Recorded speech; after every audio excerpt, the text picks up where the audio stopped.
मुझे स्कूल जाने में डर लगता है, कहीं मैं किडनैप ना हो जाऊं। मैं बस में ट्रैवल करते समय अपने साथ चिली पाउडर रखती हूँ जिससे मैं अपना बचाव कर सकूँ। मुझे अपने आसपास का एरिया सुरक्षित नहीं लगता।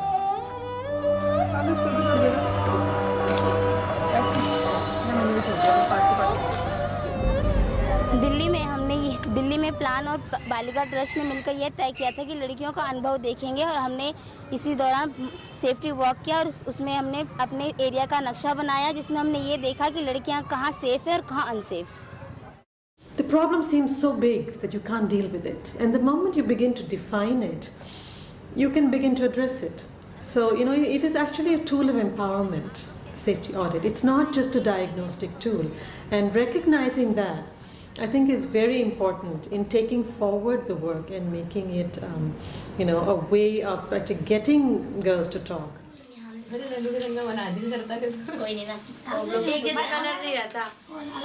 सेफ्टी वर्क के दौरान हमने ये देखा था कि हमें कौन कौन सी जगह अनसेफ है, जैसे कि पब्लिक टॉयलेट, स्कूल जाने का रास्ता, park, market and bus stop. हम यहाँ पर इधर 7 साल से रह रहे हैं और यहाँ पर 7 साल के अंदर हमें पता चल गया क्या होता है क्या नहीं होता। ये मेरा घर है, मैं रोज यहाँ इस रास्ते से स्कूल जाती हूँ।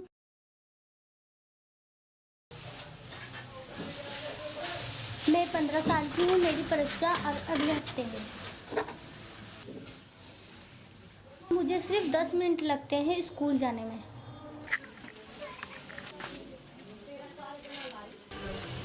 जब मैं स्कूल जाती हूँ तो कुछ लड़के लड़कियों को चिढ़ाते हैं, उनको अलग अलग नाम से पुकारते हैं।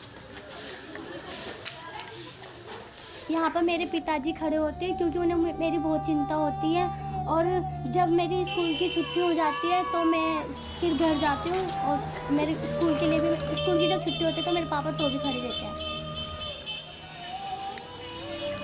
और कुछ माता पिता अपनी लड़कियों को घर पे ही रखते हैं क्योंकि वो लोग बहुत डरते हैं।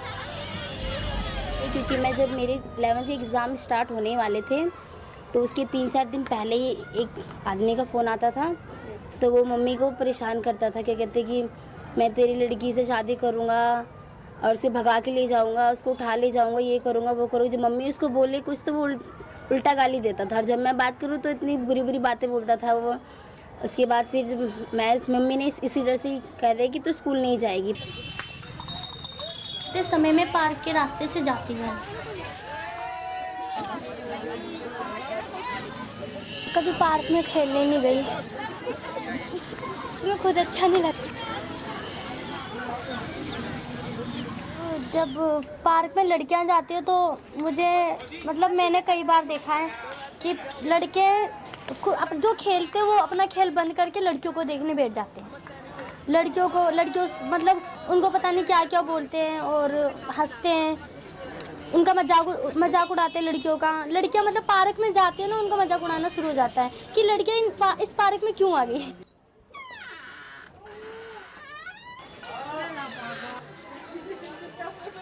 और जो दूसरा असुरक्षित स्थान है वो सुलभ शौचालय है।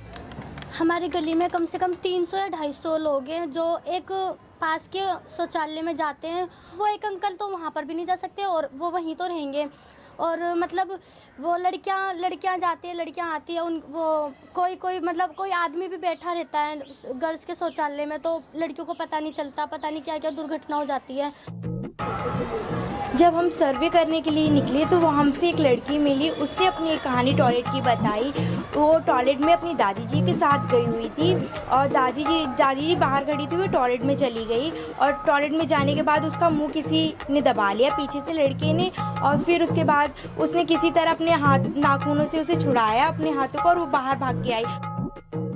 बाजार में भोजन खरीदते समय भी असुरक्षित हो सकता है क्योंकि गली के बाहर जो बॉयज़ खड़े रहते हैं उनके झुंड खड़े होते हैं, उनकी आदत है कि लड़कियों को बुरी नज़र से देखना।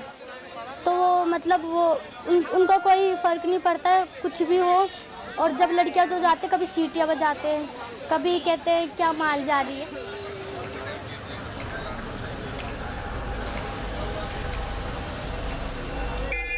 did the safety audits before that, and we were able to identify very similar concerns, you know, and the kind of analysis that's come out, been recognizing that creating equality and violence-free societies is not just the role of law and order.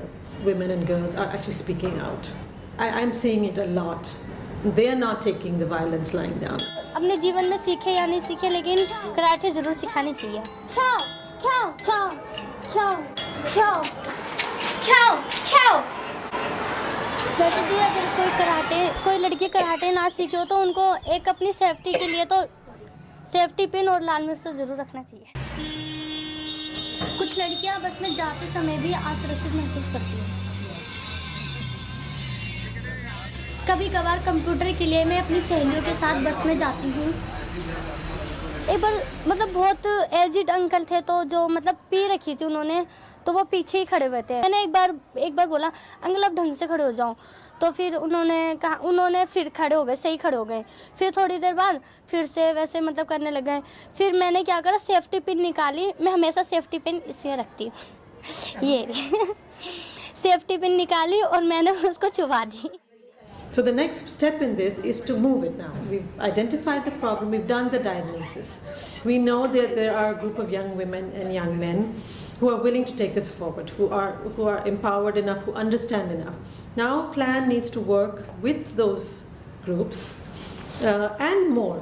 I mean really that's just a beginning and an entry point to begin to center stage the issues of adolescent girls.